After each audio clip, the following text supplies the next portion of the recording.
আমার ডাক দিয়ে বললেন, আলী রে, তোমার শরীর থেকে তীর খোরা হলো। শেষ করে দেবো? আচ্ছা ঠিক আছে।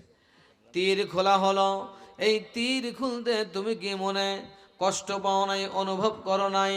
আলী রাদিয়াল্লাহু তাআলা আনহু বললেন, ইয়া রাসূলুল্লাহ, ইয়া হাবিবাল্লাহ, আমি যখন আমার শরীর থেকে যখন তীর খোলে আমি একটুকু আমি টের পাই নাই, আমি জানতেই পারি নাই কোন সময় তীরটা খুলে নেওয়া হয়েছে।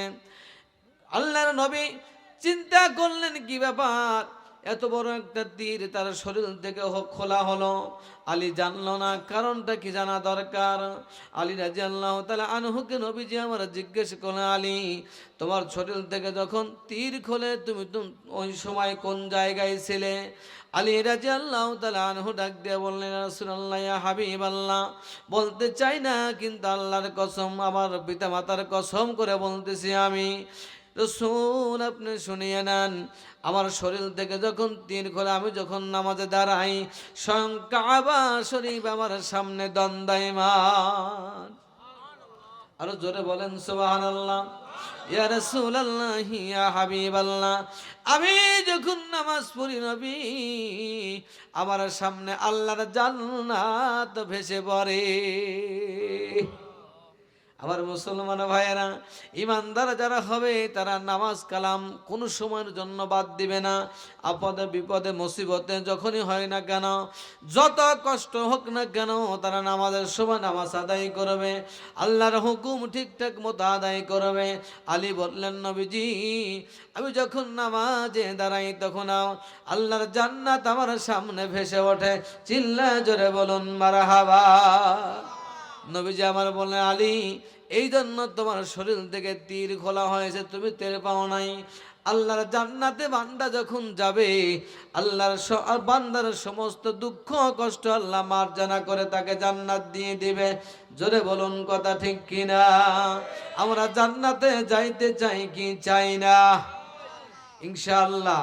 আল্লাহ আমাদের সকলকে জান্নাত নসিব করুন, সকলেই পড়ি আমিন। হাত নামান। লা ইলাহা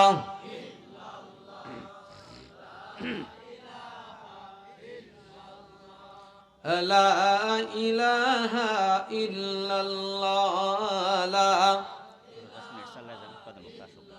হ্যাঁ, নিয়েছেন।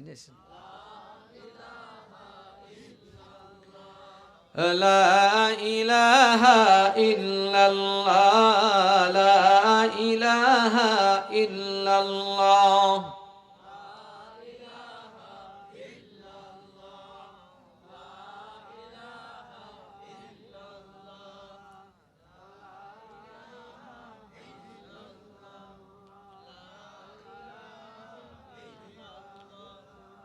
নবীর প্রেমিকেরা দিশহারা মরণের ভয় পায় না, প্রেম তো মরে না। লা ইলাহা ইল্লাল্লাহ। খারাপ লাগে? আমার সাথে মহব্বতে পড়েন না, পিছনের ভাইরা কিছু বলেন না, সমস্যা? লা ইলাহা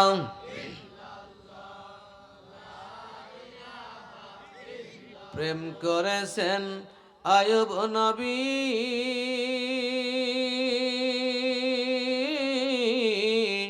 তার প্রেমে রহিমা বিবি। কথা বলুন ঠিক কিনা? প্রেম করেছেন আয়ুব নবী, তার প্রেমে রহিমা বিবি। ও নবীর প্রেমিকেরা দিশহারা মরণের ভয় পায় না, প্রেম তো মরে না। লা ইলাহা ইল্লাল্লাহ,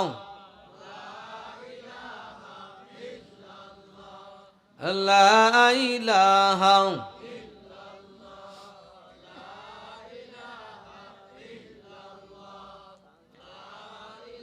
লা ইলাহা ইলাহা ইল্লাল্লাহ মুহাম্মাদুর রাসূলুল্লাহ। সকলে পড়ি সাল্লাল্লাহু আলাইহি ওয়াসাল্লাম। সম্মানিত উপস্থিতি, দিন দরদি, ইসলাম দরদি ভাই এবং বাবাজিরা, যুবক ভাইয়েরা, মায়েরা, বোনেরা, হুজুর আসলেই ছেড়ে দেব, এতক্ষণ পর্যন্ত একটু কথা বলাই লাগবে, কি বলেন? আসুন, আমি যে বিষয়টা নিয়ে আলোচনা করতেছি, আমরা যদি নামাজি হই তাহলে আল্লাহ আমাদের উপরে রহমত বরকত নাজিল করবেন, এর মধ্যে কোনো সন্দেহ আছে? যেহেতু মসজিদের মাহফিল দিয়েছেন, অবশ্যই আমাদের ইবাদত করা দরকার আছে না নাই? আছে। আল্লাহ পাক সূরাতুল মুমিনুনের মধ্যে কথাগুলো বলেছেন। এরপরে বলা হলো উলাইকা হুমুল ওয়ারিসুন আল্লাযীনা ইয়ারিসুনাল ফিরদাউস হুম ফিহা খালিদুন। যাই হোক, তারাই হলো জান্নাতের অধিকারী, সেই সমস্ত মানুষেরা যারা এই বিনয়ী হবে, নম্র হবে, ভদ্র হবে, খুশু খুজুর সাথে নামাজ আদায় করবে, এরাই হলো সেই সমস্ত জান্নাতের অধিকারী। সকলে পড়ুন আমিন। হুজুর আসছেন, আমি আর তাকে বসিয়ে রেখে আলোচনা, জান্নাত দেওয়া হবে। আমার মুসলমান ভাইয়েরা, বাবাজিরা, একটু সামান্যতম আলোচনা করে দেই। মা বোনদের সামনে, তাছাড়া মনে থাকবে না, কত সময় মন থেকে হারিয়ে যাবে। আমার মায়েরা, বোনেরা, একটু ভালো করে শুনবেন। আমার এই শিরিলচারা গ্রামের মা বোনেরা ভালো করে একটু লক্ষ্য করবেন। আমি যে কথাটা বলবো এখন, আনাস রাদিয়াল্লাহু তাআলা আনহু রাসূলের একজন সহচর খাদেম ছিলেন, খাদেমুর রাসূল যাকে বলা হয়। আনাস রাদিয়াল্লাহু তাআলা আনহু রাসূলের দরবারে যাতায়াত করেন। যাতায়াত করতে করতে করতে করতে তিনি কি করলেন, এক সময় খেয়ে বাড়িতে এসে ঘুমায়, এক সময় না খেয়ে এসে বাড়িতে ঘুমায়া যায়, এক সময় পেটে পাথর বাঁধে, এক সময় পেটে হাত দিয়ে ঘুমিয়ে যায়, মুখটা ছোট করে চলে আসে। এমনি করতে করতে আনাস রাদিয়াল্লাহু তাআলা আনহুর মা ডাক দিয়ে বললেন, বাবা আনাস, তোমার মনটা কেন ছোট ছোট মনে হয়? এক সময় তুমি ঘুমিয়ে পড়ো পেটে পাথর বেঁধে, আর এক সময় ঘুমিয়ে পড়ো পেটের তলায় হাত দিয়ে। এবার তোমার মুখটা কেন ছোট হয়, শুকিয়ে যায়? আমি বিষয়টা জানতে চাই। এবার যখন বারবার করে আনাস রাদিয়াল্লাহু তাআলা আনহুর মা বারবার যখন ডাক দিয়ে কথা বলে, কিন্তু সন্তান এই কথাগুলোর উত্তর দেয় না, কোনো জবাব দেয় না। তখন আনাস রাদিয়াল্লাহু তাআলা আনহুর মা একটা কৌশল অবলম্বন করলেন। কৌশলটা হলো এই হাদিসের মধ্যে আসছে, তারা জীবনীতে মুসলমান ভাইয়েরা, আনাস রাদিয়াল্লাহু তাআলা আনহুর মা ডাক দিয়ে বললেন, বাবারে, তোমার নবীকে আমার বাড়িতে তুমি দাওয়াত করে আসবা। আজকে দুপুর বেলায় তোমার নবী আমার বাড়িতে এক মুঠ খানা পিনা করবে, দাওয়াত দিয়ে দিলেন। জোরে বলুন সুবহানাল্লাহ। আনাস রাদিয়াল্লাহু তাআলা আনহু চলে গেলেন, নবীজিকে সালাম কালাম করলেন, ডাক দিয়ে বললেন, ইয়া রাসূলুল্লাহ, ইয়া হাবিবাল্লাহ, নবী গো, আজকে আমার বাড়িতে আপনার দুপুরবেলা দাওয়াত নিতে হবে। আমার মা আপনাকে দাওয়াতের কথা বলেছেন। এবার নবীজি আমার বললেন, ও আনাস রাদিয়াল্লাহু তাআলা আনহু, আমি রাত্রিবেলায় তোমার বাড়িতে যাব, তোমার বাড়িতে আমি তোমার বাড়িতে দাওয়াত গ্রহণ করলাম। সুবহানাল্লাহ বলেন। আমার মুসলমান ভাইয়েরা, আল্লাহর নবী রাত্রিবেলায় এসেলেন, নামাজ আদায় করে চলে আসলেন তার বাড়িতে। আসার পরে এবার নবীজি যখন আনাস রাদিয়াল্লাহু তাআলা আনহুর বাড়িতে চলে আসলেন, আনাসের মা বারবার করে নবীজিকে ডাক দিয়ে বললেন, ইয়া রাসূলুল্লাহ, ইয়া হাবিবাল্লাহ, আনাস আপনার খাদেমগিরি করে আপনার পিছনে থাকে, কিন্তু আমি জানতে চাই, আনাস এক সময় না খেয়ে বাড়িতে আসে, মুখটা শুকানো থাকে, কেমন যেন মুখটা মলিন হয়ে যায়, এক সময় ঘুমায় পেটের তলে হাতটা দিয়ে ঘুমায়া থাকে, আবার দেখা যায় তিনি পিঠে পাথর বেঁধে পেটের মধ্যে পাথর নিয়ে ঘুমিয়ে থাকে। ইয়া রাসূলুল্লাহ, ইয়া হাবিবাল্লাহ, কিসের জন্য তিনি করে এগুলো আমার বুঝতে পারি না। এমন একটা সময় নবীজি ডাক দিয়ে বললেন, আনাসের মা, আপনি শুনিয়ে নেন। আপনার আনাস আমার কাছে যাইতে যাইতে আনাস ইসলাম গ্রহণ করেছে যেই দিন আমি খাই, আহলে সুপার সদস্য। আমি যেই দিন খাই সেই দিন আনাস খায়, যেই দিন আমি নবী খাই না ওই দিন আমার আনাসও খায় না। আমার মুসলমান ভাইয়েরা, আমার মায়েরা, বোনেরা, একটু গভীরে মনোযোগ দিয়ে শুনবেন। এবার যখন এই কথা বললেন নবীজি চোখ থেকে পানি ছেড়ে দিয়ে কাঁদতেন আর ডাক দেবন আনাসের মা। আপনি তো আপনার আনাসের খবর নিলেন, কিন্তু আমি নবীর খবর নেওয়ার মতো কেউ নাই। আমি নবীর, আমার বাবা নাই, আমার মা নাই, আমি কি খাই না খাই কেউ তো দেখে না। আপনি আপনার সন্তানের খবর নিলেন। আনাসের মা ডাক দিয়ে বললেন নবীজি আমি এই জন্য আপনাকে প্রশ্নটা করি নাই নবী, আমি জানার জন্য প্রশ্ন করেছিলাম আপনি যে কাঁদবেন, আপনার চোখ থেকে পানি বের হবে, আপনাকে কষ্ট দেওয়ার জন্য আমি বলি নাই। ইয়া রাসূলুল্লাহ, ইয়া হাবিব আল্লাহ, নবীজি আমি আপনাকে কষ্ট দেওয়ার জন্য বলি নাই নবী, আপনি এই জন্য মনে ব্যথা নিয়েন না। আনাস রাদিয়াল্লাহু তাআলা আনহু ডাক দিয়ে বললেন মা, নবীকে খাইতে দাও, নবীকে খাইতে দাও, তুমি বিরক্ত করিও না। কিন্তু রাত্রিবেলায় সূর্য অর্থাৎ চন্দ্র যখন উঠে গেছে আসমানে, এবার আনাসের মা বারবার নবীজির দিকে তাকায়, আবার দৌড় দিয়ে ঘরের বাহিরে চলে যায়। আবার যখন ঘরের মধ্যে আসে আবার বাহিরে হয়ে যায়। আনাসের জীবনের মধ্যে ঘটনা সুন্দর করে পড়ে দেখবেন মুসলমান ভাইয়েরা। আনাস রাদিয়াল্লাহু তাআলা আনহুর মা যখন বের হয়ে যায়, আবার ঘরের মধ্যে আসে, আবার বের হয়, আবার ঘরের মধ্যে আসে। এবার নবীজি খাইতে চায়, কিন্তু আনাস রাদিয়াল্লাহু তাআলা আনহুর মা বারবার নিষেধ করে। এমনি সময় আনাস ডাক দিয়ে বললেন মা, আমার নবীকে তুমি খাইতে দাও, তুমি আর বিরক্ত করিও না। তুমি কেন ঘরের মধ্যে যাও, আবার বের হয়ে যাও, আবার কেন যাও, আসমানের দিকে তাকাও, তোমার কারণটা কি? এবার আনাস রাদিয়াল্লাহু তাআলা আনহুর মা ডাক দিয়ে বললেন বাবারে তুমি জানো না, আমি শুনেছি যে আসমানের চাঁদ সুন্দর নাকি নবী মুহাম্মদ সুন্দর। মারহাবা বলেন। আসমানের চন্দ্র সুন্দর নাকি নবী মুহাম্মদ সুন্দর, এইটা দেখার জন্য আমি একবার নবীর চেহারার দিকে তাকাই, আর আমি আসমানের চন্দ্রের দিকে তাকাই, আবার ঘর থেকে বের হই। আমি অনুমান করতে পারতেছি না, আন্দাজ করতে পারতেছি না যে চন্দ্র সূর্য অর্থাৎ চন্দ্র সুন্দর নাকি আমার নবী সুন্দর। এইটা দেখতে দেখতে আমার মনের অজান্তেই বলে ফেলেছে নবী সুন্দর, নবী সুন্দর। চিল্লায় জোরে বলুন মারহাবা। জিন্দেগি তোর যাই রে ফাঁকি দিয়া রে সোনার আদম, জিন্দেগি তোর যাই ফাঁকি দিয়া, লা ইলাহা ইল্লাল্লাহ।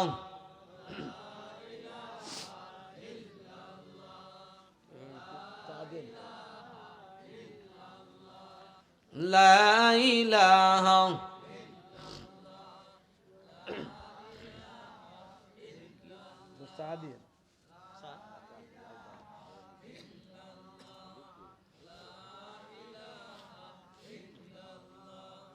লা ইলাহা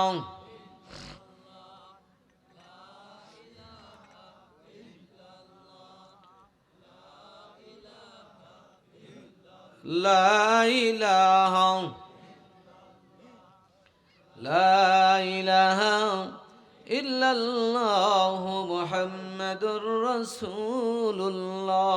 সকলে পড়ি সাল্লাল্লাহু আলাইহি ওয়াসাল্লাম। সম্মানিত হাজিরিন, হযরত আনাস রাদিয়াল্লাহু তাআলা আনহুর মা বলেন বাবা আমি দেখতেছি চন্দ্র সুন্দর নাকি নবী সুন্দর।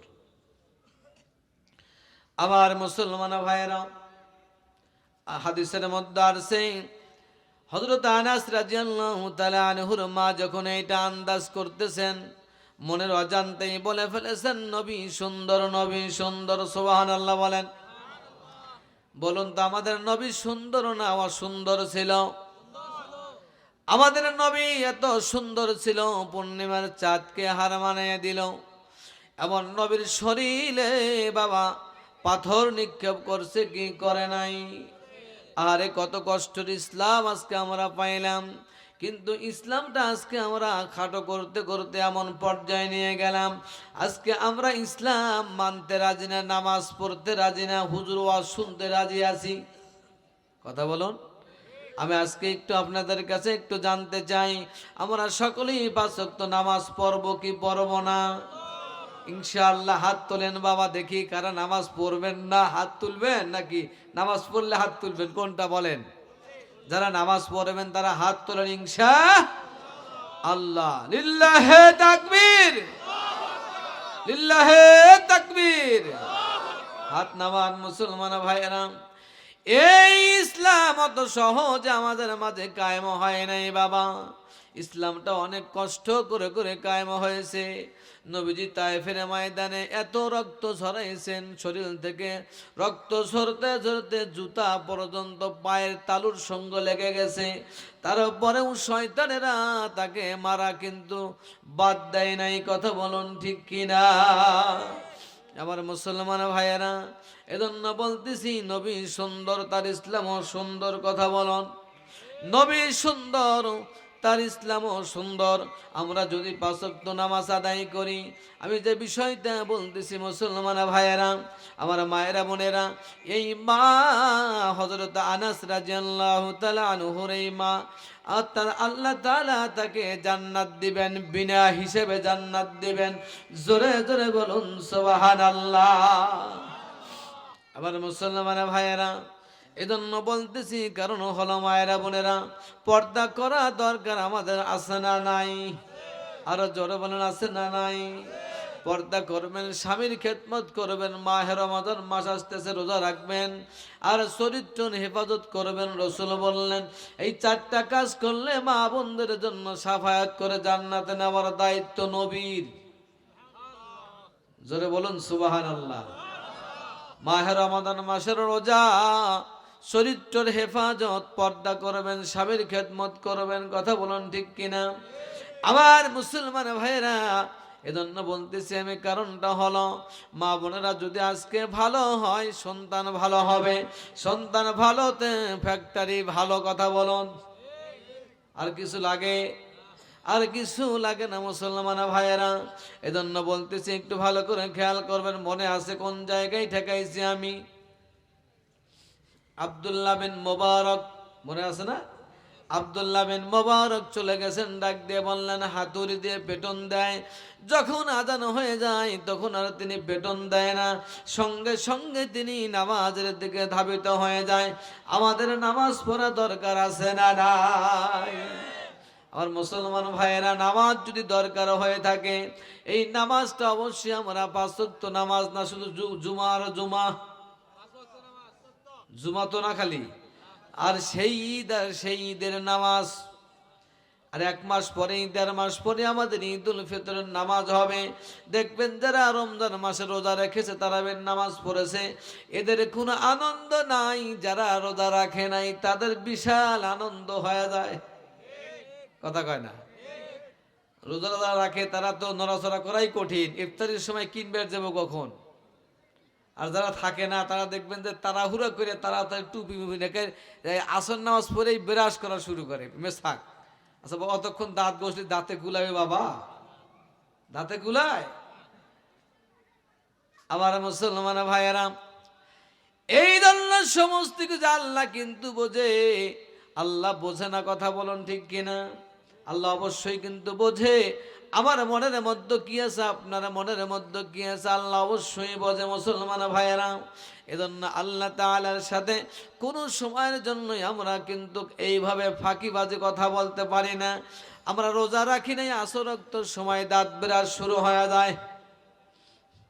আবার দেখবেন কয় হুজুর, অনেক মানুষ আছে আপনার দিকে ভয় করে কি লাভ, আল্লাহর দিকে ভয় করি না, আপনি মানুষ দিকে ভয় করে লাভ কি? বলেন তো এই কথার ওজন কত বড়? কোনো সময় কি মাপা হয়েছে? এই কথাটা বলার সঙ্গে সঙ্গে মানুষটা ইমানদার নাকি ইমানদারের থেকে খারেজ হয়ে যায়। আল্লাহ দেখে ভয় করি না, মানুষ দেখে ভয় করে লাভ কি? এই কথা বলার সঙ্গে সঙ্গে ওই মানুষটা মুসলমান থাকে না। আমার মুসলমান ভাইয়েরা, এজন্য বলতেছি, কারণটা হলো আল্লাযীনা হুম ফি সালাতিহিম খাশিউন, আমরা নামাজ আদায় করব খুশু আর খুজু মহব্বতের সাথে, কোনো ধ্যান খেয়াল থাকবে না। কথা বলুন ঠিক কিনা? আমার মুসলমান ভাইয়েরা, এই জন্য বলতেছি, নামাজ যখন আমার আপনারা হয়ে যাবে, আল্লাহ তাআলা বান্দার উপরে খাস রহমত নাজিল করবেন। আমরা কিন্তু কামাই কাজী কম করি না, কিন্তু সংসারের অভাব ফুরায় না। কথা বলেন। কারণ হলো একটা, সেটা হলো আমাদের আল্লাহর শুকর নাই, আল্লাহ তাআলার হুকুম নাই। আপনি 5 ওয়াক্ত নামাজ ঠিকঠাক মতো সময় মতো ওয়াক্ত মতো নামাজ আদায় করেন। রাসূলকে জিজ্ঞাসা করা হয়েছিল, ইয়া রাসূলুল্লাহ, ইয়া হাবিবাল্লাহ, নবীজি, সবচাইতে উত্তম কাজ পৃথিবীতে কোনটি? আল্লাহর নবী বলেছিলেন, সবচাইতে ভালো কাজ হলো সময় মতো ওয়াক্ত মতো গুরুত্বের সাথে নামাজ আদায় করা। জোরে জোরে বলুন সুবহানাল্লাহ। আমাদের সমাজে মুসল্লি আছে, দেখবেন জোহরের নামাজ আসর ওয়াক্ত, আসরের নামাজ মাগরিব ওয়াক্ত, ফজরের নামাজ বেলা উঠে গেলে পরে কি পড়ে না? কিন্তু রাসূল বললেন হাদিসের মধ্যে, সর্বপ্রথম সর্ব উত্তম নেক কাজ হলো, ভালো কাজ হলো কোনটা? রাসূল বললেন সবচাইতে ভালো কাজ হলো, উত্তম নেক কাজ হলো ওয়াক্ত আউয়াল ওয়াক্তে নামাজ আদায় করা। যখন আজান হবে তখনই তুমি নামাজ আদায় করে নাও, সমস্ত কাজকর্ম ফেলে দিয়ে। আব্দুল্লাহ বিন মুবারক তখন দেখলেন, মা যখন ডাক দিয়ে বললেন, আমার স্বামীর আর কোনো কাজ আমি দেখি নাই, কিন্তু আজান হবার পরে হাতুড়ি আর সামনের দিকে না দিয়ে তিনি পিছনে ফালাইয়া দৌড় মেরে চলে গেছেন নামাজ পড়ার জন্য। জোরে জোরে বলুন মারহাবা। আমার মুসলমান ভাইয়েরা, যদি বাংলাদেশে নয় সারা বিশ্বের মধ্যে ইসলাম যদি নামাজ কায়েম করে নেয়, নামাজ যদি যত সময় আদায় করে নেয়, ইসলাম আবারও শান্তির ইসলাম হয়ে যাবে, এর মধ্যে কোনো সন্দেহ থাকবে না। কথা বলুন ঠিক কিনা? আমার মুসলমান ভাইয়েরা, এক সময় করোনা ভাইরাস নামে একটা রোগ ছড়িয়ে আসছিল আমাদের দেশে। এই করোনা ভাইরাস আসার কারণে যেই পাপগুলো, যেই গুনাহগুলো যারা করাইছেন ইমামদেরকে দিয়া, ইমাম সাহেবদেরকে দিয়া যেই গুনাহগুলো করাইছেন, ফাঁক হয়ে নামাজ পড়েন, বলছে কি বলে নাই? এটা কি ইমাম কি তার এখতিয়ারে বলছে নাকি করানো হয়েছে? আমার মুসলমান ভাইয়েরা, ইমামকে দিয়ে এখতিয়ার, ইমামের কোনো এখতিয়ার ছিল না। ইমাম যদি মানুষ বেশি নিয়ে নামাজ পড়তো তাও তো সমস্যা ধরা দিতেন। ইমাম সাহেবরা আজকে বিভিন্ন প্রকারের সমস্যায় পড়ে গেছে।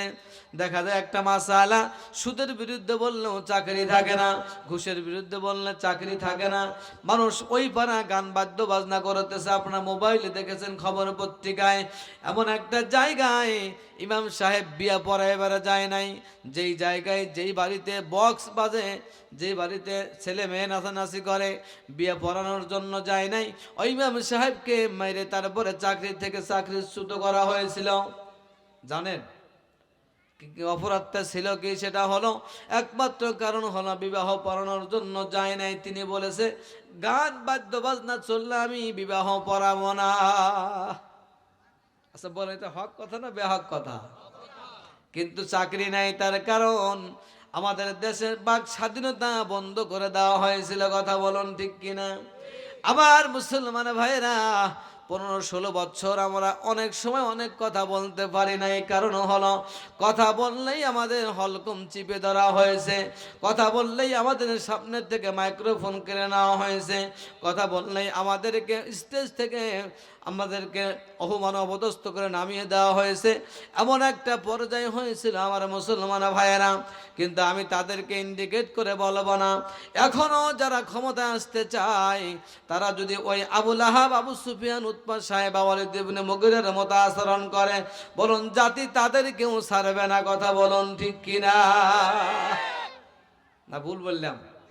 আমার মুসলমান ভাইয়েরা, দিনী ভাই হিসেবে এই কথাটা বলে গেলাম। কারণ হলো, যেরকম ভাবো ফিরআউন ধ্বংস হয়েছে, হামান ধ্বংস হয়েছে, নমরুদ ধ্বংস হয়েছে, আবু লাহাব শেষ হয়েছে, ওয়ালিদ ইবনে মুগিরা শেষ হয়ে গেছে, আবু সুফিয়ান শেষ হয়ে গেছে, উতবা সাহেবা সব শেষ হয়ে গেছে। বাবা, ইসলামের উপরে যারাই জুলুম করবে আল্লাহ তাদেরকে ধ্বংস করে দেবে। এটাই হলো সত্য কথা, এটাই হলো সত্য কথা। কথা বলুন ঠিক কিনা? সে আমি কি আর আপনি কি আর সেই দল কি আর ওই দলই কি? আমি কি ভুল বললাম না ঠিকই বললাম? আমার মুসলমান ভাইয়েরা, এজন্য ইসলামটা অনেক কষ্টের মধ্যে দিয়ে আমাদের মাঝে চলে আসছে। আমাদের সকলেরই কিন্তু নামাজ পড়া দরকার আছে, কি বলুন ঠিক কিনা? আমার মুসলমান ভাইয়েরা, অবশ্যই আমরা কি করব? 5 ওয়াক্ত নামাজ যথা সময়ে সময় মতো ওক্তে মতো গুরুত্বর সাথে আদায় করবো ইনশাআল্লাহ। এর পরবর্তী আয়াতে আমি আর একটা কথা বলবো, আল্লাযীনা হুম ফি সালাতিহিম খাশিউন। এই আয়াতের শানে আমি আর একটা ঘটনা আলোচনা করব, ভালো করে বোঝার চেষ্টা করবেন। হযরত আলী রাদিয়াল্লাহু তাআলা আনহু তার একটা জীবনের থেকে আলোচনা করাবো। তার শরীরে তীর লেগেছিল বাবা। তীর লাগার পরে অনেক চেষ্টা করার পরেও তীরটা খোলা হয় না, খুলতে পারে না, অনেক কষ্ট হয়। তীরটা যখন ফাঁক থেকে দূর থেকে নিক্ষেপ করে, বলুন অত সহজে কি যায়? অনেক দ্রুত গতিতে যাওয়ার পরে শরীরের মধ্যে লেগে গেছে, এই তীর আর খুলতে পারে না। আল্লাযীনা হুম ফি সালাতিহিম খাশিউন। এই খাশিউনের এই ঘটনাকে কেন্দ্র করে আমি একটা আলোচনা করতেছি এখন। এবার যখন কি করলেন, আলী রাদিয়াল্লাহু তাআলা আনহু কষ্ট হয়, এবার নবীকে যখন জানিয়ে দেওয়া হলো, ইয়া রাসূলুল্লাহ ইয়া হাবিবাল্লাহ, নবীজি আলীর শরীরে তীর ঢুকে গেছে, খুলতে পারে না, আলীর অনেক কষ্ট হইতেছে। নবী আমার ডাক দিয়ে বললেন, সাহাবীরা রে, আমার আলীর শরীরে তীর তোমরা খুলতে পারবা একটা কারণ। কোন কারণ? ডাক দিয়ে বললেন, কারণটা হলো তিনি যখন নামাজে দণ্ডায়মান হয় তখন তোমরা আলীর শরীর থেকে তীর বাহির করিয়া নিও। সুবহানাল্লাহ বলেন। আমার মুসলমান ভাইয়ারা, তারা নামাজ পড়েছেন কত সুন্দর করে, কত তাদের ছিল, নামাজের প্রতি গুরুত্ব ছিল, খুজু ছিল, মহব্বত ছিল, বিনয় ছিল। আলী রাদিয়াল্লাহু তাআলা আনহু যখন তীর নিয়ে নামাজে দাঁড়িয়ে গেলেন, আল্লাহর নবী বলেছেন, তোমরা আমার আলী যখন নামাজ পড়তে যায়, নামাজে দণ্ডায়মান হয়, তখন তোমরা তীর বাহির করিয়ে নিও। আলী যখন নামাজে দণ্ডায়মান হয়ে গেলেন, মুসলমান ভাইয়েরা, যাবার পরে এবার তার শরীর থেকে তীর যখন খোলা হবে, এমন একটা সময় তীর টানতে অনেক কষ্ট, কিন্তু তীর কম সময় খুলে ফেলেছেন, আলী টের পায় নাই। সুবহানাল্লাহ বলেন। এই কথা বলার পরে, এই কথা যখন তীরটা খোলা হলো, নামাজ শেষ করা হলো, তীরটা নিয়ে গেলেন নবীজির কাছে। নবীজি তীর দেখলেন, দেখার পরে এবার তাকে দেখলেন তার শরীর, অর্থাৎ শরীরের একটু রক্ত তার তীরের সঙ্গে লেগে গেছে। আলী